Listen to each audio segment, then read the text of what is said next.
Hi everyone, welcome back to this chess video. Today we will discuss how to prevent tilt in chess.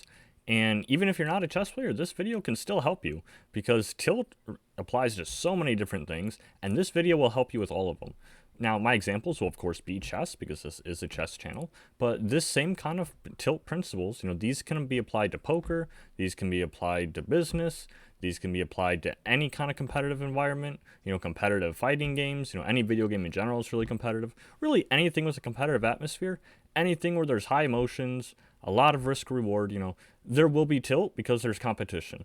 And this video can help you, prevent tilt and help you play your best. So all right, so let's, get right down, get started into it. We have a lot to cover, but I hope this helps. So, all right. So first of all, what is tilt? So before we can even consider, fixing it, we have to figure out what is it. So tilt I like to define as anything which I think negatively impacts your play and causes you to lose control due to negative emotions. So where this term originally came from was a long time ago, back in the days where arcades used to be popular. Pinball machines were coming out. And as you know, the pinball machines slanted a little bit towards you, and used the flippers to try and, hit the ball and score points. Now, some people would get very upset at these games, and those were a big bulky thing in the arcades. You couldn't really pick them up. Some of the smaller ones later you could. But those were huge bulky things that took up a big part of the room, and a lot of people would get kind of upset. They would slam their fists down, or they would push the thing, or they would try and tilt the machine to try and make the ball slide a certain way. And what would happen is they built in sensors to those machines that would, flash a warning like tilt or something like that. And if you tilted the machine, it would disable the flipper and intentionally make you lose. So basically the term came from that. But what it in modern terms, what this means is most of the time it's anger. Sometimes it's disappointment, sometimes it's sadness. It's really any kind of emotion that negatively impacts your play. So before we can get to, how to combat this, you have to figure out what kind of tilt do you have? Because most people don't know there's so many types of tilt because there's so many different people out there. There's so many different personalities. There's so many things that could possibly aggravate you. And if that happens, you have to figure out not only what's aggravating you, but get to the root cause of it. And you have to figure, okay, well, let's reverse engineer this. How can we try to change our perspective so these things don't bother us in the future so we literally do not get tilted? Much easier said than done, but that's what we're going to try and get to here today. So, what does not work? So before I'll tell you what does work, I'll tell you for sure what does not work. Some things I've heard for tilt is quitting. A lot of people will just say quit. In the context of chess, if you're losing chess games and you start playing badly, just quit. And although that sounds good, and, stopping is better than, doing nothing at all. But the problem is it doesn't solve the root of the problem. If someone is getting upset at things, they're still going to tilt. It'll just happen the next day, the next time they play chess or whatever. And so what happens is maybe you get upset after, 4 or 5 games of losing. So over time, you start quitting and then you start playing 3 games, but now you're tilting after 3 games, and now you're only playing 1 or 2 games, and now you're tilting even earlier because, the problem's getting worse and worse. And what ends up happening is you get down to 1 game, you're like, do I even want to keep playing this? It's just so upsetting. You get so discouraged, do you want to go through all these emotions, just to risk that 1 game? And people think they've solved their tilt problem because they're not playing, but this causes a new problem, which is a motivation problem. And so that doesn't really work long term. We want to be able to control tilt in such a way that it literally won't bother us, so we have nothing to control. That brings us to the next point, which are containment strategies. There's so many of them. I've heard, just breathe, just deep breathing, things like that. But deep breathing alone is not going to help because, that's just your response to the tilt. That's your, reaction to the negative reaction. But it's not actually addressing the root of the problem. A really good example of containment strategy would be Frank Costanza in Seinfeld, where he yells, "Serenity now!" That's a good example of a containment strategy. He tries to say that in the effect to calm him, but, as we know from the episode, serenity now, insanity later, because you have potential for a lot of blow up because you're just accumulating all of the tilt inside, and it's got to go somewhere at some point. So like I was saying earlier, deep breathing doesn't necessarily work. That's better than nothing, as with all these things are, but again, that's only your response to it. So if you get angry and you start trying to take deep breaths, that's still responding to the tilt. It's not as good as getting to the root of the problem. Now we get to something really interesting. This one's tough. Trying to insert logic. This is the normal thing to do, the logical thing. If I'm feeling, upset, I'm going to rationalize through it. I'm going to try and work on my emotions. But the problem is, alone, that does not work. And the reason that does not work is because when you start to get angry, when you start to get tilted, when you start to have negative reactions to losing chest rating or something bothering you, whatever, your heart rate starts to go up. Your body starts feeling literal physical things that is in response to this tilt, that things that have literally triggered you. And as your heart rate increases, you start to go into almost like this fight or flight type of response. You go back to kind of more of a primal sense. And the problem is, chess is a mental game. And other things are too, but especially in the context of chess, you need that mental energy. You need that cognitive energy. And the problem is, when your heart rate gets to about 120 beats per minute, your cognitive abilities literally start to decline. It is physically not possible to be thinking straight. That's why oftentimes when you're upset, your judgment is really cloudy. It's for the same reason. And if your heart rate keeps going higher, if it gets to 150 beats per minute, your cognitive abilities literally starts to shut down. Your brain literally cannot think clearly. And you're just playing off of emotion at that point. I'm sure anyone who's been tilted to a really high degree knows exactly what this feeling is like. We definitely want to avoid that, especially in chess. So those are some things that do not work. So now let's be a little more optimistic and let's show what should work. So what to try instead? So what to try instead is identify the triggers of your tilt. And what I mean by this is literally the root of the problem. That's what we're going to do here today. A lot easier said than done, but we're going to try and explain how to do this so you can figure this out for yourself. And I'll work you through how to exactly, implement this and move on and play great chess. So after you've identified the root of your problem, then we have to slow our breathing correctly, not just deep breathing randomly in response to our tilt, but a correct technique that will help us. And we'll explain why that's needed as we go. And then after that, we'll inject our prepared logic once our heart rate is low enough. Because if it's too high and we don't do the right breathing, then what's going to happen is our logic won't work because our brain functions are literally not there. So we have to slow our breathing, calm down a bit so our logic helps. But even then, your logical abilities were kind of gone because you were already tilted.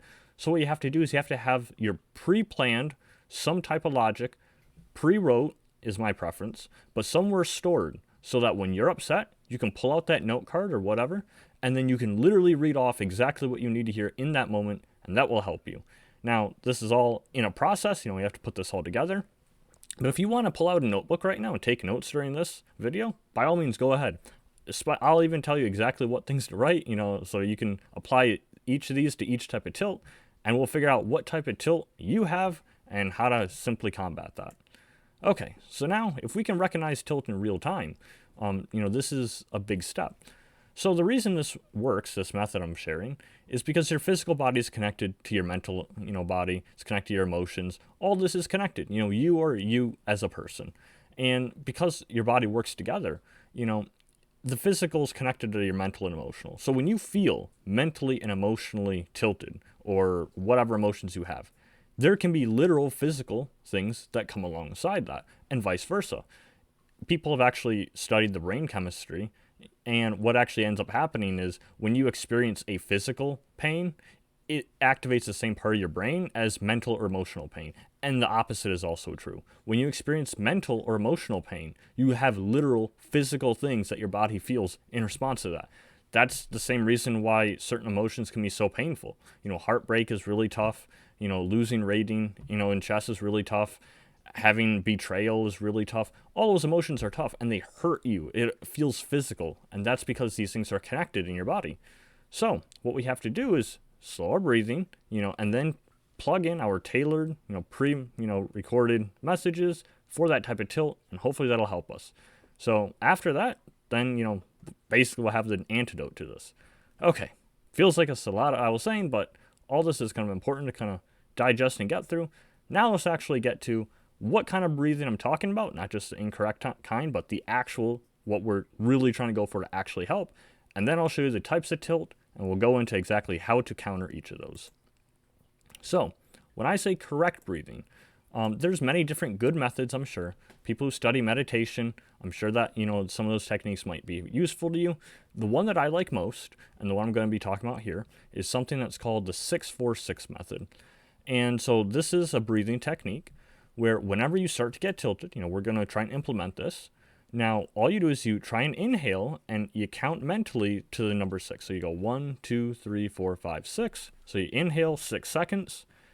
You do it really slowly, and then you hold your breath for 4 seconds, and then you slowly exhale for 6 seconds. So it's going to take you, 16 seconds to do this one breath. You do this once or twice, and you'll notice, this is a very long time, to be slowly breathing. It's going to have that effect where we're intentionally slowing your breathing a lot. And the purpose of this is to try and intentionally slow your heart rate, because we don't want it to be so high where our cognitive abilities are ruined. If you're doing this with chess, since our example is with chess, you can literally do this mid-game if the time control is long enough. If it's a blitz game or a bullet game, maybe you'll have to do this in between games. In other contexts, you might have to do it in between sessions. But whenever you're starting to feel tilted, this is when you could start using these techniques. And with practice, it gets easier, and then you can do it less and less, and you'll recover from tilt even quicker and quicker.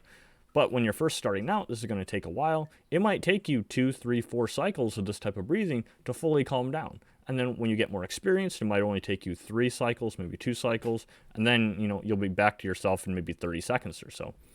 So that's the type of breathing that I'm talking about, where you inhale for 6 seconds, you hold it for 4 seconds, and then you exhale for 6 seconds. Now I did a little quicker for the video, but this is the concept that you do. And you do this, and hopefully you'll slow your heart rate enough that you can inject the exact type of thing that you need to hear for this type of tilt. Okay, I got the breathing part out of the way because that part's the easiest to explain. Now let's get to the much more complicated, what types of tilt there are and how to combat those. So there are 7 types of tilt, and I will share the logical antidote for each one. So I'll go through each one individually, and we'll see exactly what to do, because the breathing is only half of it. That just slows our heart rate, but breathing by itself isn't going to do anything. We have to inject the logic, that we need to hear. So if you want to take notes, write down exactly the types of tilt and the antidote that I provide, and then whenever you experience those types of tilt, you can just pull out the note card and read exactly what you need to hear in that moment. Okay, so the first type of tilt I call running bad tilt. So this is tilt caused by any extended bad run. This could be, really bad chess session, could be a bad week, could be a bad month, whatever the case may be, your expectations are not where you're actually at, all these different things, they can play into each other. Now, I will say with these 7 types of tilt, going back here, these 7 types, all 7, you might have in different levels. You might experience 1 and 5, or you might have 2 and 7. There's so many different combinations you could have. It's not one or the other. So going back to this, with the running bad tilt, if you have this type of tilt, oftentimes it can be more likely to combine with the other types of tilt. So, be very mindful that if you notice you have running bad tilt, if you notice that you've been having a really bad, chess session today, or a really bad week where you have back-to-back, unlucky games with bad variants or whatever, you might be more likely to experience other types of tilt. So just keep that in mind when this happens. Now, the hidden danger of running bad tilt, when you're constantly having one thing right after the other go bad for you, is that this type of tilt can often accumulate. Because, if one person were to just have one bad day, take a break, come back, if the next day they do well, they sort of feels better. Maybe not perfect, but you feel better. Now, the problem is you're not always going to win every time you lose the time before. So you might get really unlucky. Variance is a thing, that can happen. Maybe you'll have 2 bad days in a row. Now you just lost twice as much as what you would love to have, and you kind of want to get back to where you were. So what's going to happen is, oftentimes, someone can handle one bad session or one bad day, but then when you start adding these up, it just becomes overwhelming.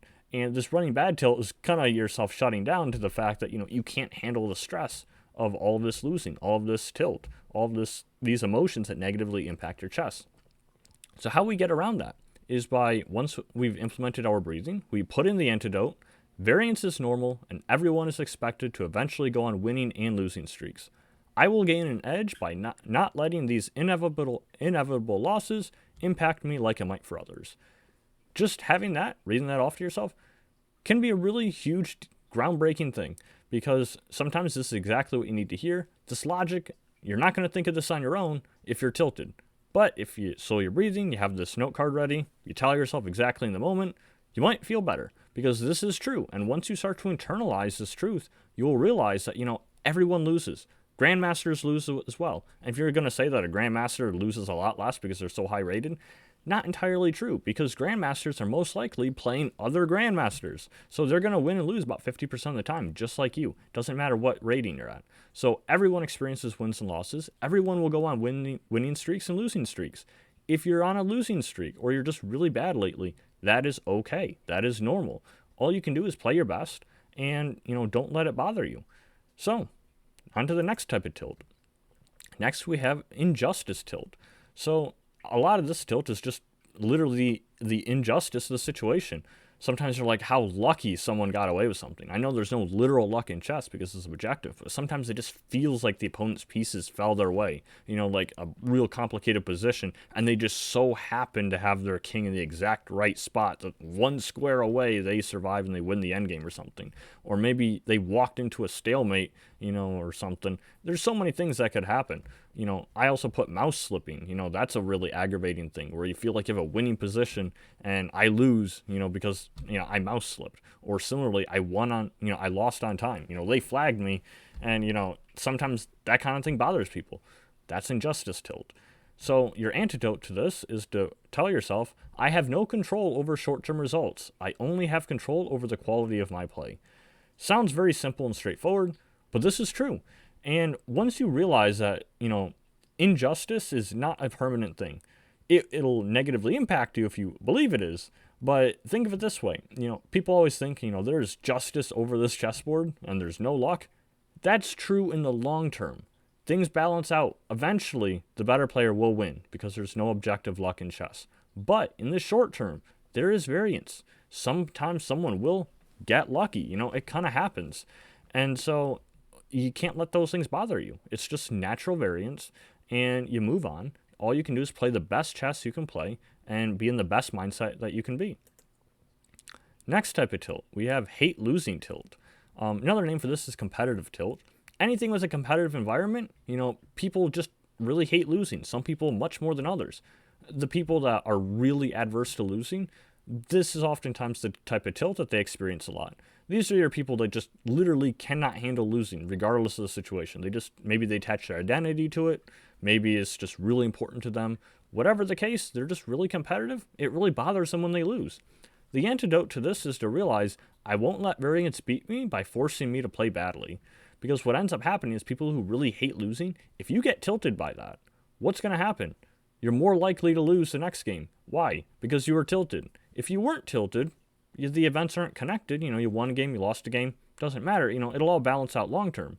So what you have to do is realize I can't let variance beat me this way. I just have to realize that, I have to play my best, and that's all you can do. If you lose, you lose. Like I said, even a grandmaster, if they're playing people around their level, they're going to win and lose about 50% of the time. So if you're winning half the time and losing half the time, you can't be getting tilted literally half the time. That's not really sustainable long term. You're not going to stick with it. So you just can't let little things like results, short-term results, affect you. So on to the next type of tilt. We have mistake tilt. So some people literally go on tilt at the presence of mistakes, especially their own. They just hung their queen and now they see it and they're like, how did I hang my queen? But similarly, sometimes these people even get upset when their opponent makes mistakes. They're like, my opponent hung my queen and I missed it. How did I miss that? And some things like that really bothers people. The thing is, you can't let those things bother you. We're all human. Everyone makes mistakes. Grandmasters have even missed checkmate and won. It happens. We're all human. Now, the antidote to this is realizing that, fixating on this mistake only makes another mistake more likely. Note the situation and just put it aside and plan to analyze it later. Because right now in the moment, you just have to move on. If you make a blunder in a game, you just have to clear your head and then try and play the best you can from there. Now you're in that bad position, but now you have to work with it. So sit there and play. The way I like to think of it is, anyone can play in a really good, easy position. When you're winning, when you're up like a queen, or a bunch of material, it's really easy. Even a beginner could probably convert that game most of the time. But what separates us from the title players and the really experienced chess players is that I've seen them handle really bad positions really well. They're in a really bad losing position and they still hang on with this amazing defense. That's the difference between them and most other players, because they don't let tilt get to them the same way and they just play their best regardless of the situation. So The reason I say to analyze this later is because you just have to move on in the moment. After the game is over, afterwards, then you can put the position back in the analysis board and you can go, okay, work backwards through it. Why did I actually make this mistake? And then you can start analyzing, maybe a few moves before there was something that kind of led to this. Like maybe my blunder wasn't exactly the fact that I hung mate and won. Maybe the real blunder was the fact that I neglected my development in the opening. I got behind in piece development, and my opponent's huge development advantage was able to put a lot of pressure on my castled king. I didn't see it, and then I fell for mate. Okay, so, something like that would be a logical way to go through it after the fact. But in the game, you can't think of that stuff. You just have to move on and, go on to the next thing. So the next type of tilt, we have entitlement tilt. And this one is a lot more common than I think most people realize. This is the tilt that's caused from you think you deserve to win. And I've seen this a lot, especially with people below 1,000, especially so when they've been there for a long time, perhaps many years, because these people get upset at the fact that they're not making progress or they're not progressing as fast as they would like. Chess takes a lot of time. It takes a lot of experience and a lot of practice.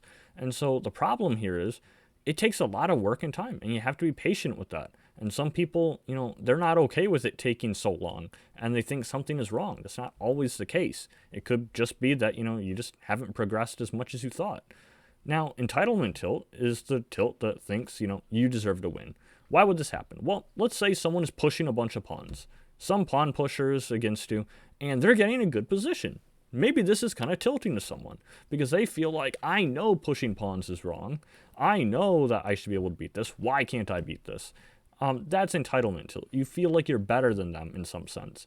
Now, what you have to do is, study afterwards, the objective position, go, okay, well, how can I make progress from this? If you want, I made a very old video a long time ago on how to beat pawn pushers. You can check that out. I have many other videos that are useful for that.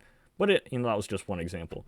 The idea is, entitlement till you oftentimes feel like you're better than them. And that's not always arrogance, but it comes across as arrogance. Oftentimes these people are just really upset at their lack of progress, or they think they're better than, what the results are giving them. So the antidote to this is to realize the better player is more likely to win, but it isn't 100%. And then you just have to tell yourself, I will work hard on playing well because that's all I can control. And that's it. When you play chess for years, you realize, I might be a bunch of rating points higher, 400 or 500 points higher. Yeah, I'll win most of the time, but it's not a guarantee. There will always be upsets, because the ratings are just estimates. They're not exacts. Everyone's human. Everyone makes mistakes.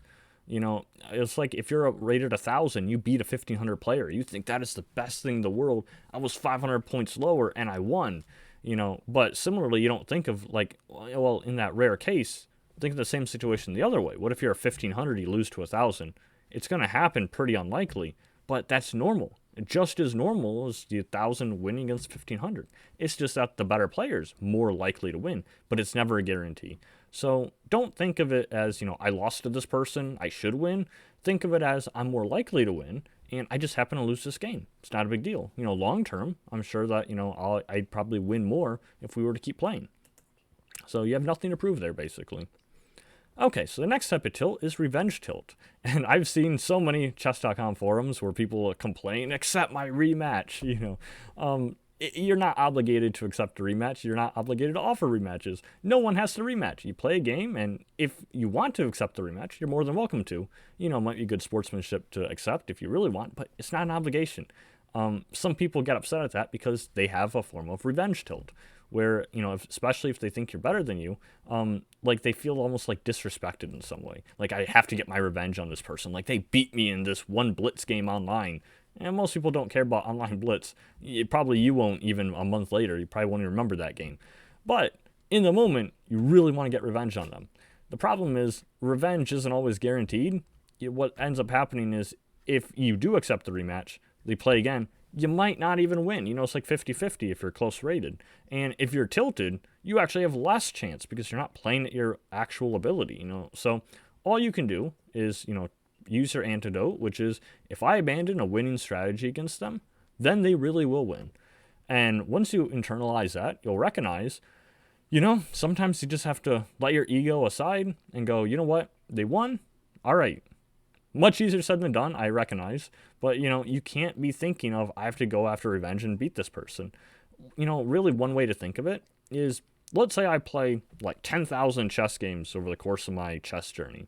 Some people I'm sure will be way more, but that's as an example.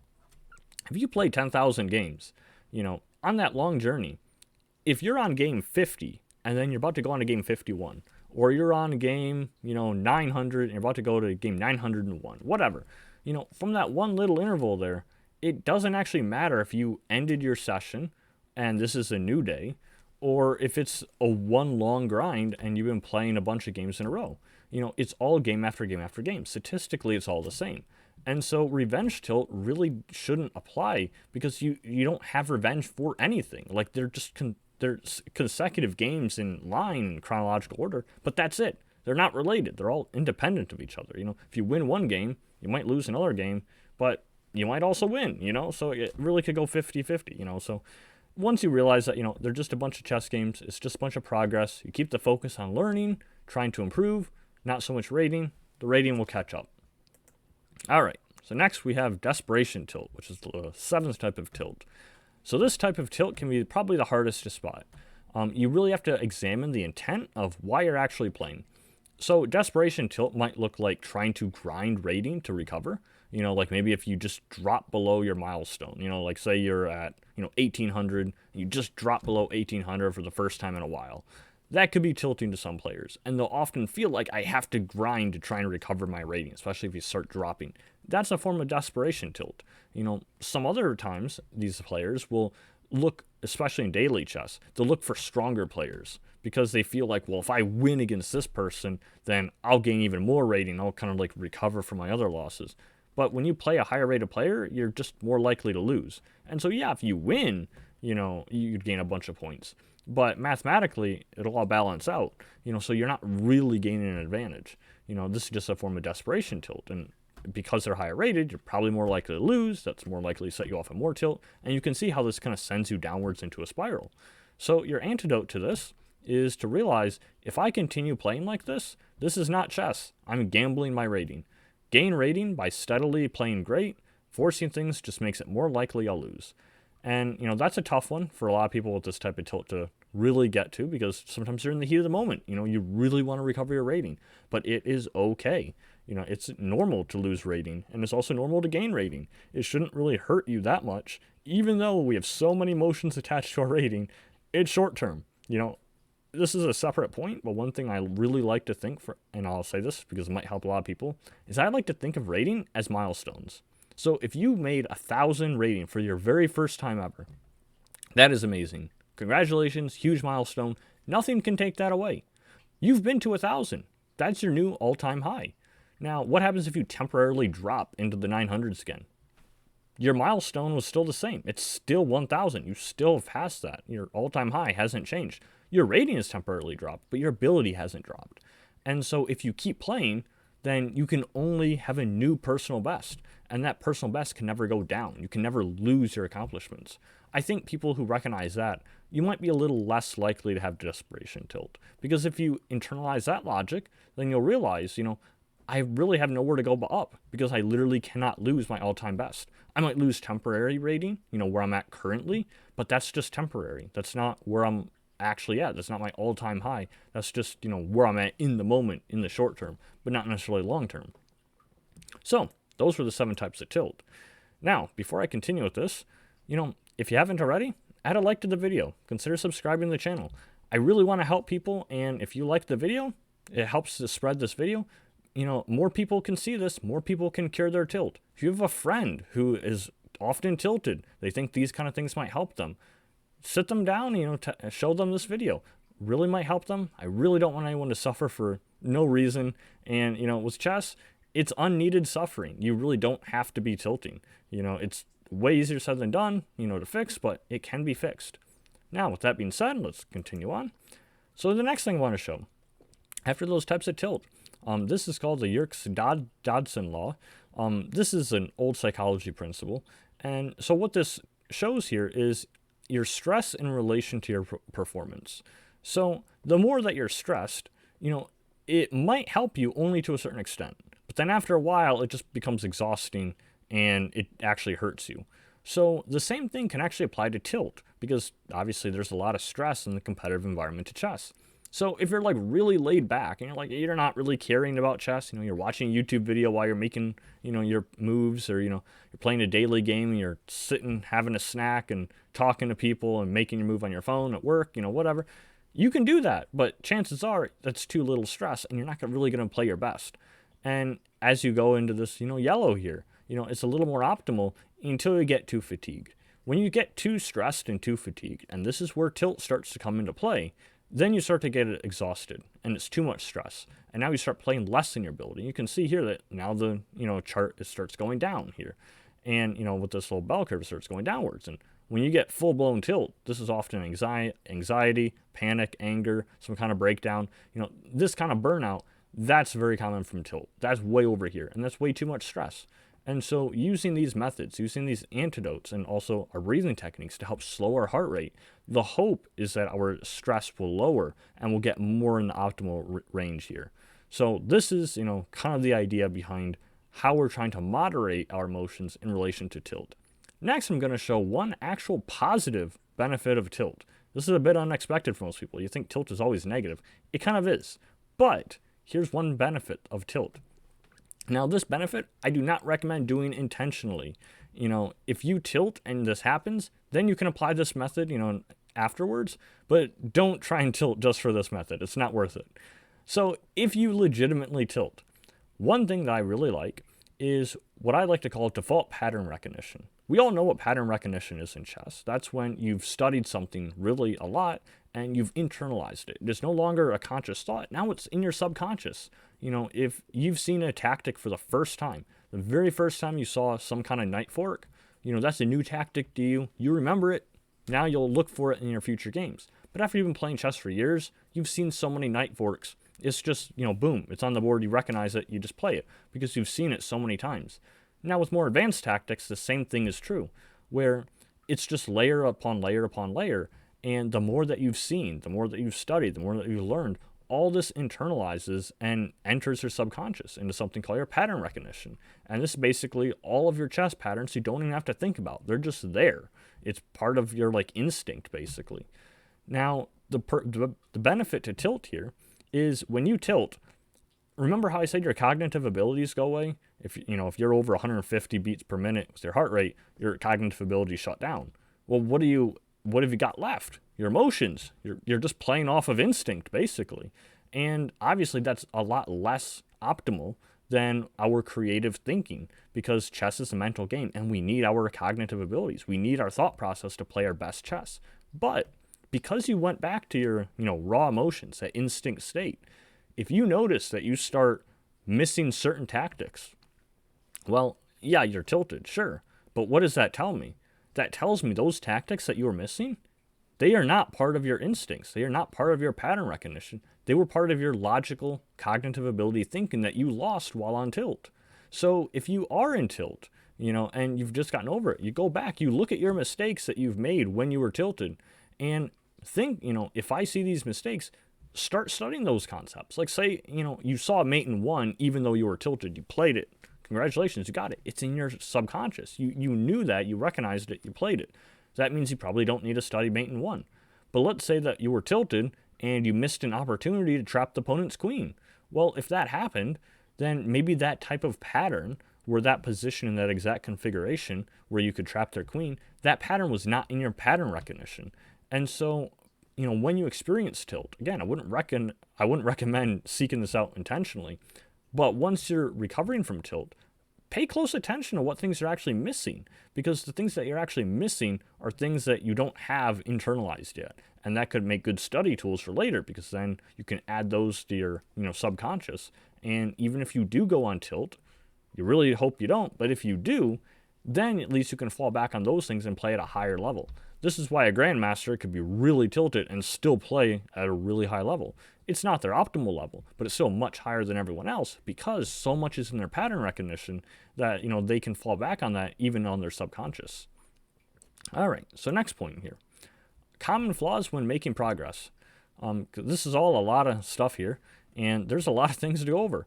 Some of the common flaws that you have are, assuming awareness is a cure. A lot of people, when they start looking for these triggers, what kind of tilt, happens to them, they start realizing, I'm noticing certain things, like right before I get tilted, like, whatever type of tilt you identify, there's physical signs. Maybe in your case, your heart rate is increasing. That's a common one. Maybe your palms are getting sweaty. Maybe for whatever reason, you start, I don't know, twitching your eyebrow a certain way whenever you're tilted. Everyone has these little mannerisms, these little physical things. What ends up happening is if you can identify those physical things, like let's say this person, right before they tilt, their palms start sweating. If that happens, if you're ever in a game and you notice your palms starting to sweat, you can anticipate the tilt right before it gets there. And people think that I've identified this, and that's a cure. I've cured my tilt. Now I can prevent it. But that's not really how it works. What happens is when you identify it, that's when you have to implement your breathing. That's when you have to implement these logical things before the tilt gets out of hand. Once you're tilted, none of this is going to work because, your cognitive abilities are gone because your heart rate is too high. That's why we did the breathing, trying to slow it down. Next thing, awareness seems to make things worse. For some people, once they become aware of their tilt, they recognize how big of a problem it was. And this was always there. They just didn't see it. And now they're starting to notice all these physical things. Now they're being more observant. And sometimes that upsets people because they realize how problematic their tilt was. This shouldn't bother you. I know it's frustrating to think that, but we are working on it. And the more you work on it, the closer you can get to actually improving and making progress and getting to the root of that tilt so you don't have to experience it again. So just stick with it, keep doing the process. Even if things seem temporarily worse, it does get better. The next thing, sometimes people just get really unlucky and they just get nailed by variance really early. So if you're making progress with tilt and then just by chance you just lose the next 3 games, you might start to blame the techniques that you're thinking, oh, well, it's the tilt thing that caused me this. I'm going to go back playing regular chess. But the problem is that was just unlucky variance. You could have just as easily won 3 games in a row. So try not to separate your results from this. When we're working on tilt, we want to work on this to prevent tilt long term. We don't really care about the short term results. And if we lose a few games implementing this process, that's okay. We're expected to lose a few games normally. So this process hasn't really affected your rating, but sometimes people, they might start to drop rating and blame the process. Please stick with the process. This does work. Next thing, what? Not there. That was a little too far ahead down. Okay. Next point here. You fail to recognize tilt in a tough situation. So sometimes what ends up happening is, you get into a tough situation and you notice you're starting to tilt and it's hard to fix it in the moment. And obviously with practice it becomes easier and easier. But if you're in a situation and you recognize the tilt coming and you can't stop it, this is the time to take a break, and come back later. But don't get upset at the fact that you couldn't stop it. Tilt, that kind of thing builds up for years and years with people. And, you might have had a problem with tilt for literally years. You can't expect to undo all of that with just, 1 or 2 sessions or 1 or 2 days. This is going to take time and practice. But if we can do this, what have you got to lose? You have the potential for all the gain where now you're not tilting. And that could be an amazing thing. It might help you enjoy the game of chess and make more progress. So the next thing is, they attempt to correct mistake tilt. Now that makes them more likely to make a mistake. Now, if you remember the mistake tilt from earlier, mistake tilt is when someone is upset at the presence of their mistakes. Like in my example, I said about hanging your queen. But the concept is you notice the mistakes and then that makes you more upset because you feel like, well, I shouldn't be making these mistakes.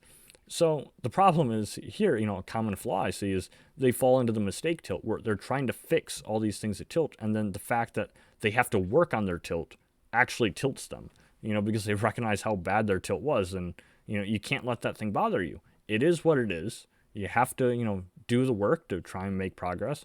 And if you do have to try and work on your tilt, even with these techniques, so what? It's better that you do that and get your tilt more under control and, help you long-term than it is any short-term results. Next thing, stop working on tilt too soon. When people do that, they give up on the system, you start slowly going back to your old ways. So, stick with this system. Even if you think your tilt is gone and you've cured your tilt, keep your note cards, next to you when you're playing. Keep these things in mind so that if a smidge of tilt starts to return, you can pull these things out and, cure the tilt before it becomes a problem. All right, so almost done here. Seeing improvement. So next, we've shown the things that, might be problematic, some of the common flaws. What if, you start to notice certain things, in this case, things that you can help to see that you're making progress?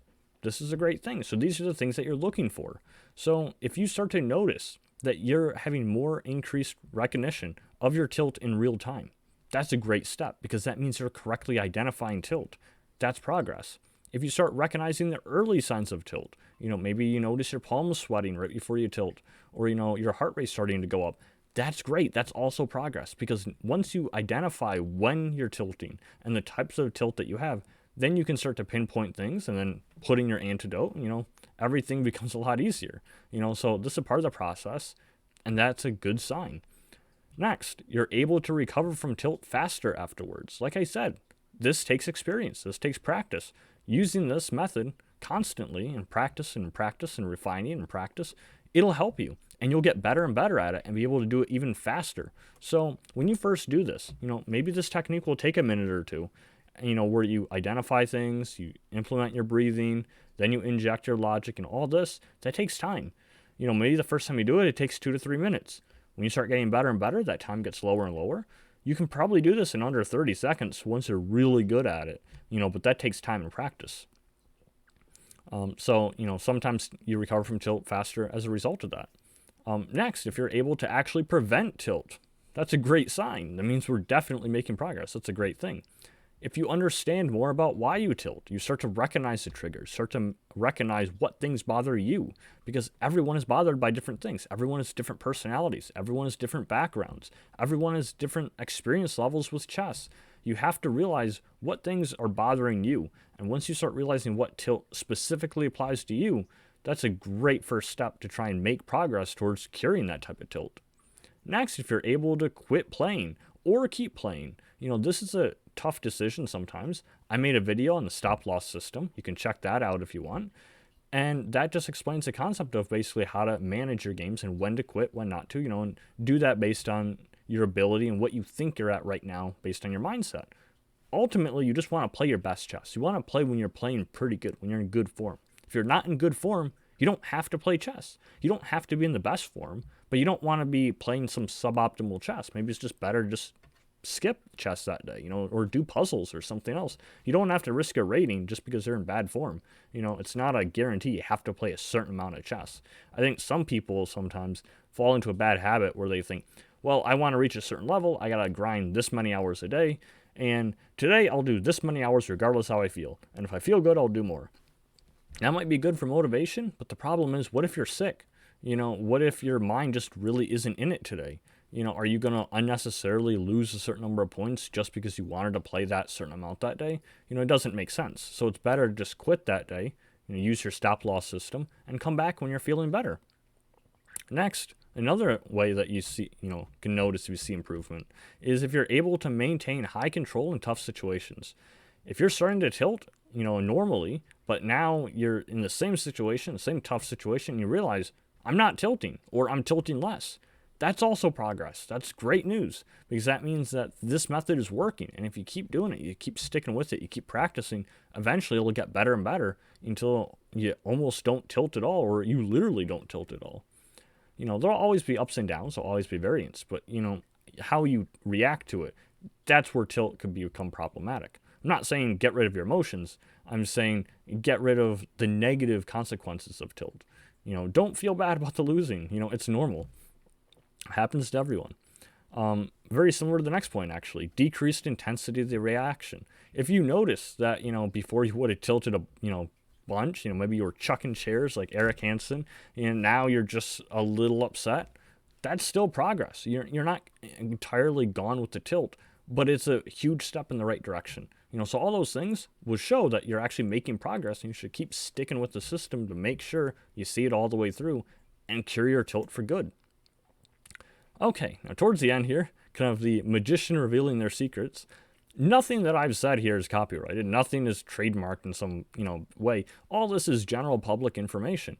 If you really need help, really go to a psychologist, go to a counselor, go to a therapist. There are really good resources. I feel like a lot of people are probably adverse to those things because they have unfounded fears and think that those things aren't great.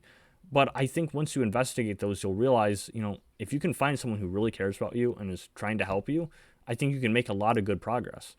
Now, with that being said, even though nothing here that I've said is secret, I want to share some sources with you so you can recognize that, these things are well known, widely studied, and I want to give you the resources to research on your own if this is a problem for you. So I'll share, just for the sake of sharing, the 646 breathing that I mentioned earlier in this video. I actually first saw that from Dr. Patricia Cardner. She's a practicing sport and peak performance psychology consultant. That's where I first got it from her. I don't know if she invented that or not, maybe not. But that's where I first read it, So that, if you want to research more on that type of breathing, definitely check out her work. Very similar. The 7 types of tilt from Jared Tendler. He's a mental game expert for poker. He's coached some of the highest poker players in the world. Obviously, poker is a very competitive environment, also has a presence of luck in there. So tilt is even more rampant than it is something like chess, where there's literally no luck involved. He's definitely the leading mental expert when it comes to poker. I took his 7 types of tilt and I modified them for chess. Again, these things will apply to chess, they'll apply to poker, they'll apply to, fighting games or anything competitive. Anything where there's super high competitive atmospheres and there's tilt, these techniques can help, so you just have to tweak it, to those needs. Next, Jonathan Little, also a poker player. He had a book, Jonathan Little's Excelling at No Limit Hold'em. I got a lot of my information, a lot of it from that book, where it was for poker audience. I just tweaked it for chess. Again, same principles here. I wouldn't recommend buying the book if you're not a poker player, but if you wanted to look into the types of tilt and you play poker, maybe check out the book. It might not be too bad of an investment. Next, when I said the Yerkes-Dodson Law, all that and similar psychology stuff that I've mentioned throughout, that's just my general knowledge that I've known for many years. The thing is, I've always had an interest in psychology. It's kind of a natural knack for me.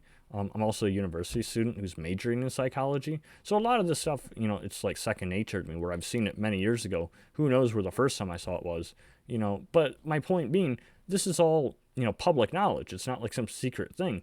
But I want to give you some resources. So if you want to investigate some of these things I've talked about in greater detail, I wanted to share some of my magician secrets, if you will. That way people can research on their own and really cure their own tilt. I really want everyone to get their tilt more managed, more under control, and really don't let it affect you from enjoying chess.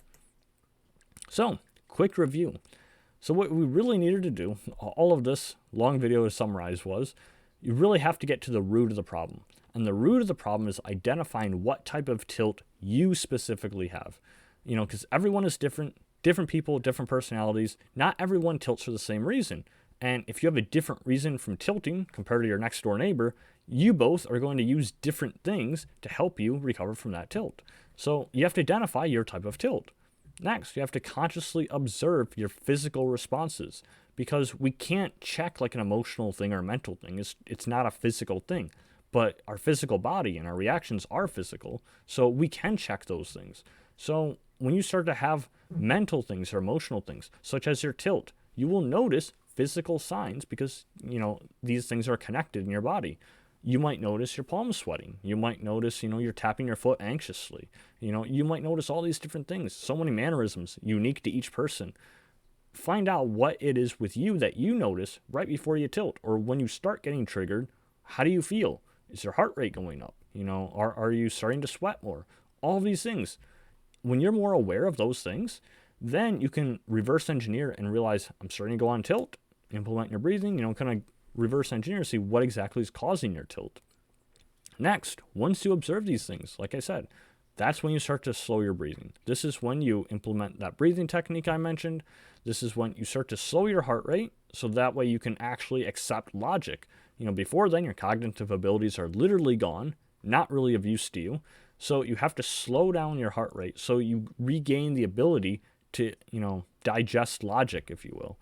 And then, because you don't have the mindset in the moment because you were just tilted, you need it pre-written or somewhere recorded where you can look at it in the moment.